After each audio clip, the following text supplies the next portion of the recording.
Hello, welcome back to Our Queer Experience. Today we have Dr. Ron Holt. Many of you out there have probably heard of his work. Andre, why don't you go ahead and tell us a little bit about Dr. Holt? Yeah, Dr. Holt is the author of the #1 international best-selling Amazon ebook, Pride, You Can't Heal If You're Hiding from Yourself. He is passionate about issues related to the LGBT, queer, and questioning communities and is a leader in queer happiness and mental health worldwide. He lives in San Francisco. He travels the country providing transformational education and mentoring to help people lead more authentic lives. He inspires people with breakthrough methods to help them achieve greater personal fulfillment. And his style is approaching and relatable, and he is dedicated to helping people live more empowered and joy-filled lives. He tailors his books towards LGBTQ youth and adults as well as their allies. So thank you, Dr. Holt, for joining us. Oh, thank you so much. It's an honor to be with you. So I guess the first question is, what inspired you to become a psychiatrist? So, gosh, I actually knew that when I was young that I wanted to help people. I didn't necessarily know how I was going to do that, but I knew that I wanted to be in the mental health profession in some way, and it wasn't until I was in college and started out in a psychiatric hospital as what's called a mental health technician when I got exposed to mental health and issues, relevant to mental health and how it impacted people. And so I actually kind of knew before I even went into medical school that I wanted to go into psychiatry based on my experiences working in a psychiatric hospital as a teenager. And then I guess from there, what made you want to work with the queer population specifically? So, that's when I was young. I was born and raised in Nebraska. And I was born and raised to a very homophobic father who made it very difficult for me to come out to myself regarding my own sexuality. And so throughout my adolescence and high school and even into college, I knew that I was gay, but I didn't know how to necessarily express it or to talk about it. And having a father who was very homophobic and would make homophobic comments to me, even though I wasn't out to him, it really prevented me from being my true, authentic self. And so that caused me to have a lot of mental health issues myself. And so I knew that once I was able to be out and be open and be authentic to myself and to others, I would feel better emotionally, but I didn't have that capacity when I was young growing up with him. And so I knew then that other kids that are LGBTQ were probably struggling with the similar things as well. And so when I got out and finished my training, I wanted to make sure that I had some resources that are out there and go out talking on the circuit, because I wish that I had that when I was young. Wow, thanks for sharing. So it's really it sounds like your personal journey really inspires your work today. There's no question about that. One thing I think I see a lot, at least in literature and popular media, around coming out, is that there's always this purported story of, as soon as I came out, I felt better, automatically. And I know from my personal journey, it still took some time, even after I came out, before I was fully comfortable being my true authentic self across different settings. Is that typical, or am I just weird? No. I think you're absolutely right. Each person has their own journey on the coming out journey, and it depends on each person. There is no right answer to that. Some people feel much better after coming out because they're finally able to be true to themselves. Others, it's a gradual process. And so I actually have been working a little bit on this, and I have some stages that I've kind of put together for the coming out process. And if you don't mind, I wouldn't mind sharing that with your audience right now. Would that be okay? Please, okay. Of course. Let me research. Okay, great. All right. So as far as with coming out, I think there is a right place and a right time for a person to come out. However, it's a personal decision that can only be made by that individual person. And that person should only come out when they feel personally ready to do so and that they have the support behind them to do so. That's really key. I think if a person is forced to come out early, that can cause them great emotional distress and harm, including thoughts of self-harm. And so we never want to push somebody to come out. We want to be there and support them when they do come out, but we never want to force someone out to come out until they're actually ready to do so.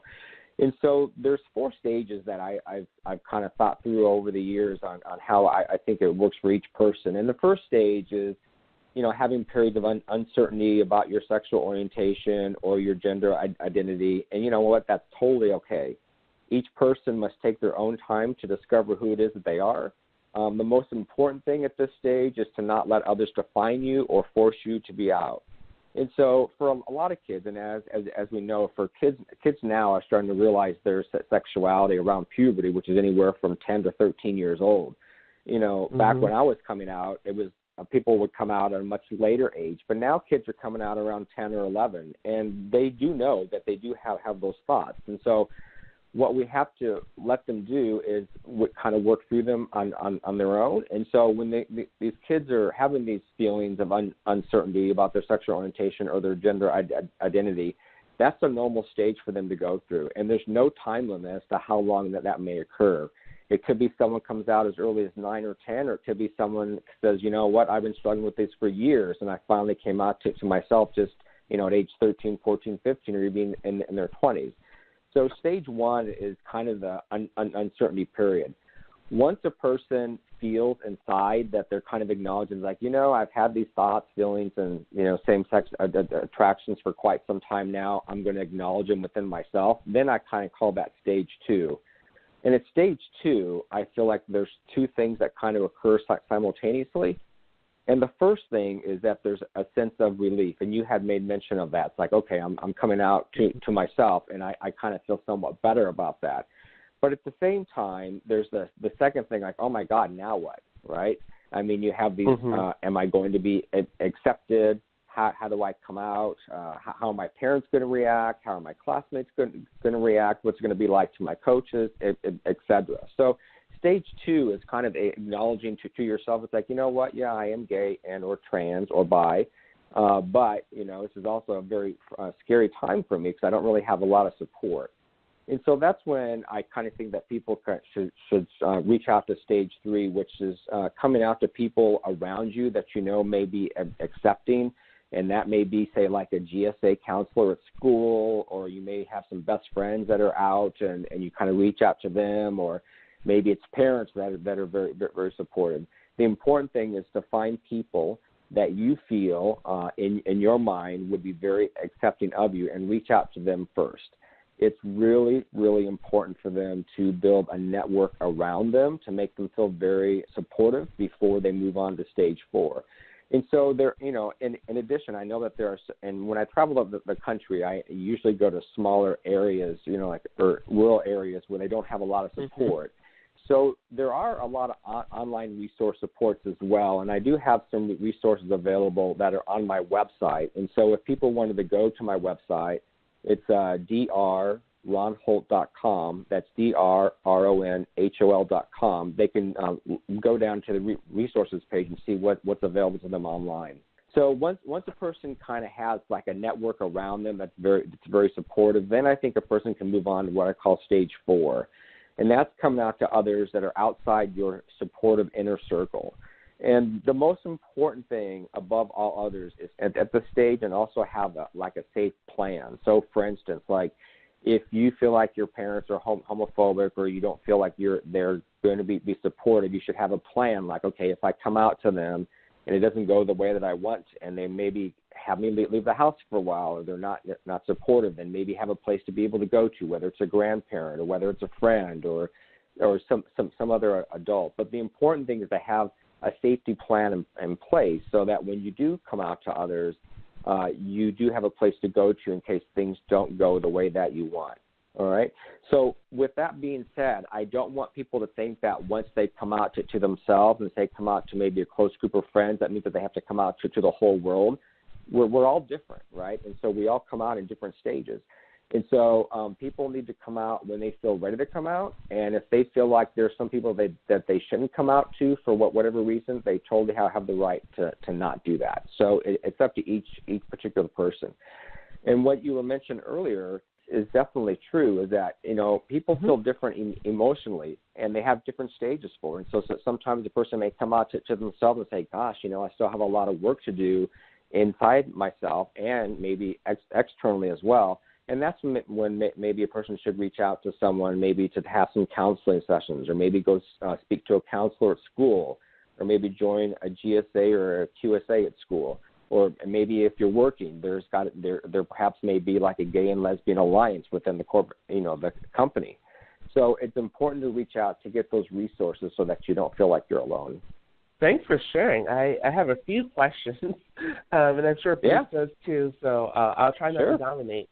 I guess the first question is, and maybe this is even bigger than this coming out, how do you identify someone who should be in your inner circle? Like, how can you tell someone who's going to be a good support for you? Well, that's a great question, and I think really a lot of times for instance, like if you're in like in a high school setting or you're in a college setting, there's usually like a gay straight alliance or queer straight alliance club that's on campus, and I think that would be an excellent place for a person to actually connect to and be able to feel like they get a lot of support from them. If that's not available, the online resources that I had referenced would be a good place to start as well. Also, maybe a counselor at school or at the college or at the workplace, or maybe human resources, just to be able to find out what resources are available to you in the immediate area. A lot of times, maybe at school you may have some good friends that you've come to know, and maybe that might be a person that you might feel comfortable coming out to. If you don't feel like there's anyone that's available, like in your immediate circle, that you feel safe to come out to at the time, then I think maybe more just building an alliance, maybe an online community, or maybe through a counselor first to kind of get you into a place when you get in that stage 3, that when you start building a network, that you'll have a safety plan in which to go to.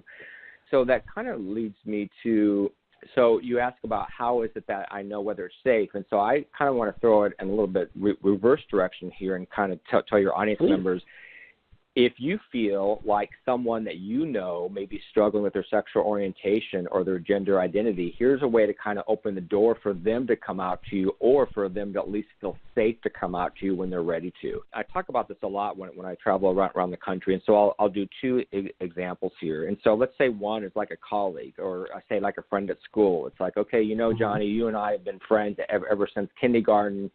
I feel like you're my best friend. I feel like you're a brother to me, and I love you like that. If it ever ends up, there's anything that you want to tell me about, our friendship and my love for you as a brother would never change. And then just kind of drop it. All right. So you've kind of opened the door for them, and you've made them feel like that you are going to be an advocate for them, and that you are there. And so that when that person feels ready to come out, and they may not be ready to come out when you say that to them, but when they feel ready to come out, you're going to be one of the first persons that they come to when they are ready. And so, for instance, like a father, say that they feel like their son or daughter is struggling, and say, son, I've been your father all your love, or all of your life. I love you unconditionally. If there's ever anything that you ever want to tell me, please feel free to do so. My love for you will never change. And then just drop it. Okay, you don't have to say, I know you're gay, or I think you're gay, I think you're struggling. Just put the door open for them to come out when they're ready to. And when they are, trust me, they're going to be going to their parents, because their parents said that to them, at that time, or a year later, or two years later, whenever they feel ready to come out. So I think it's really important for LGBTQ people to kind of listen to those cues from others. And so I think people can kind of drop hints, or maybe you can just kind of tell in everyday conversation with them that they seem to be more open and honest, or they may say something that they heard on the radio, or I believe in gay marriage, or whatever. And so I think a lot of times LGBTQ people are always kind of listening for others to kind of drop some cues as to how they lean, whether they're kind of more liberal or conservative in their thinking. And so that's another way for a person to know, is this a safe person to come out to? And in this case, when you say liberal and conservative, you don't necessarily mean politically, but in terms of like open-mindedness, how open they are to something versus not. Correct. I think that's an important distinction to draw. Yeah. So rural populations, so folks who are out and far away from cities and suburban centers, and even I would go as far as to say folks who are inside of inner cities, anywhere where schools might be underfunded and may have limited resources, or have a culture in which something like a gender sexuality alliance or a QSA or anything like that may not be able to safely exist. How does kind of seek out that kind of community there? So that's a good question, and I think that's when a person will want to kind of look at some online resources that might be available. For instance, like the Trevor Project, the trevorproject.org, and their phone number is 866-488-7386, and that's a 24/7 hotline that's available for people not just who are having thoughts of self-harm, but for people who are struggling with sexual orientation or gender identity issues, or are feeling like they're in rural areas and don't have anywhere else to turn to. So there are resources that are available like that online. And so if you're coming from a rural area and you don't feel like there's kind of support network on campus, then certainly starting on online resources would be extremely helpful. Also, in rural areas, if it ends up that they don't have those kind of clubs on campus, I'd reach out to the maybe college counselor or the high school counselors and try to get support from them. I mean, those people have been trained, and generally they're very supportive. And if they're not, they should at least be able to point you in directions of resources that might be available in the area. Dr. Holt, a lot of what you said seems to really apply to folks in middle and high school. And so I know a lot of folks, as someone who works with college students, I know a lot of people don't come out until college or after college. And so for folks who come out in late adolescence or post-adolescence, so, 20s or even 30s for some folks, what's it like for them? How might things look differently for them when they may not have a campus to have resources on? So, that's a great question, and I think it's definitely true. I mean, there are a lot of people who come out much later in life. In fact, when I was young, I mean, people didn't come out until their 50s, 60s, and sometimes 70s, because it was, up until 1973, it was still considered a mental health disorder. And so for a lot of people, they were seen as being mentally ill for being, openly gay, which we know is certainly not true. So, for instance, like in corporations or larger companies or even smaller ones, they'll usually have what's called employee resource groups or ERGs, where a person can actually have like a gay and lesbian caucus that's available within their organization or place of employment. And those groups will actually have support similar to what they do like in high school and colleges for clubs, but it's more on a professional level, where they might have speakers come in and talk, or they may have, monthly dinners or outings or stuff to kind of support each other in the workplace. And so there are those resources that are available. Also, I would go online as well and see what kind of resources are, and Google what kind of LGBT resources are available in their area and in which their city in which they live. And there's also some resources there as well.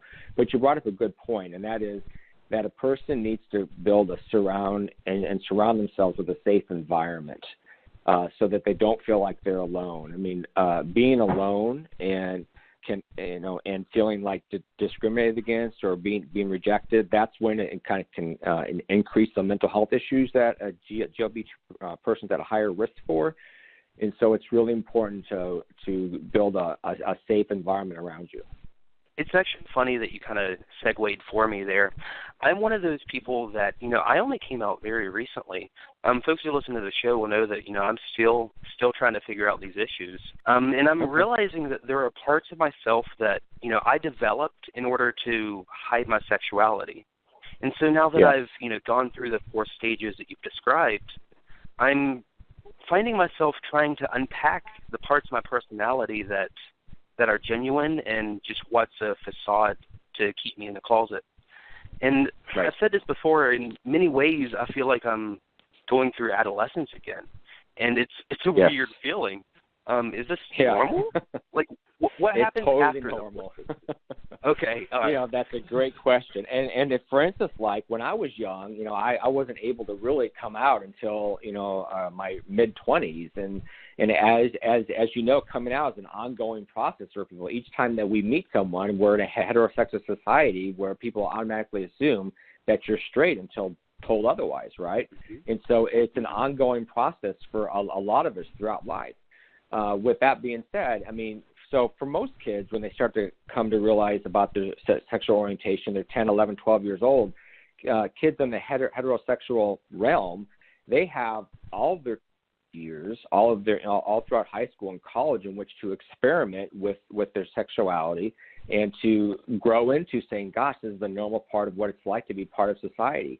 LGBT people don't have that opportunity. And so a lot of times kids who don't come out earlier, say they come out later in their 20s and 30s, they never got to live that whole life of growing up and exploring and maturing into their sexuality. So it's not uncommon for LGBT folks to, when they do come out, say, wow, I mean, like, I have to catch up now with the dating scene and what it's like to date others and what it's like to be open and proud about who I am. And so it's not uncommon to have like a second adolescence, if you will, and that can occur at any age, right? I mean, there's some people. Mm-hmm. In fact, when I travel the country now and I talk with people, or they'll write in and say, you know, I didn't come out until I was in my 50s, and then I started dating and I started going through all the stuff that I wish that I could have gone through when I was a teenager. And so that's not uncommon, and it's very normal, and I don't want people to think that it's abnormal, because it's a way of kind of reliving what you are actually living, what you should have been able to do when you were a teenager. Does that make sense to you? It does. Thank you. Yeah, absolutely. Yeah. The other thing I'd like to go ahead, please. No, go ahead, please.